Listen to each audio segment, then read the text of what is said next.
أعوذ بالله من الشيطان الرجيم بسم الله الرحمن الرحيم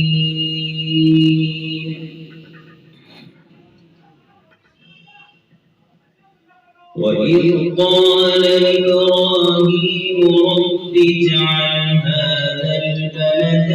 آمنا واجنبني وبني أن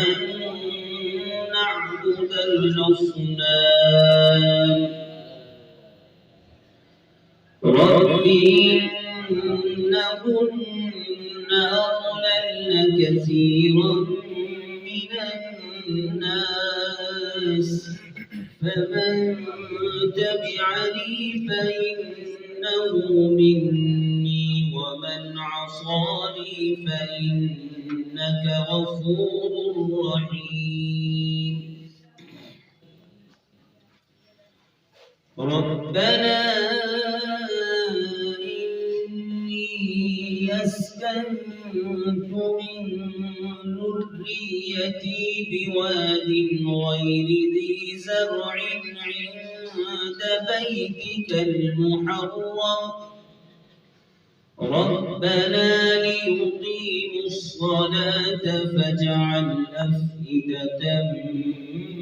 من الناس تهوي إليهم وارزقهم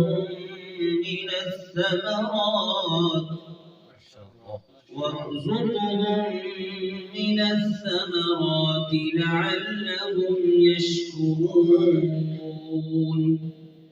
ربنا إنك تعلم ما نخفي وما نعلن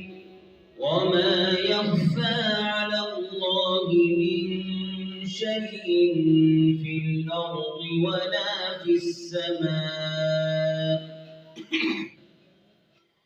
الحمد لله الذي وهب لي على الكبر إسماعيل وإسحاق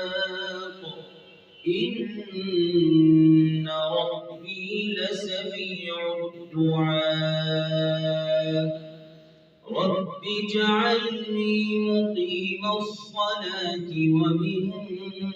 ذريتي ربنا وتقبل دعاء ربنا اغفر لي ولوالدي وللمؤمنين يوم يقوم الحساب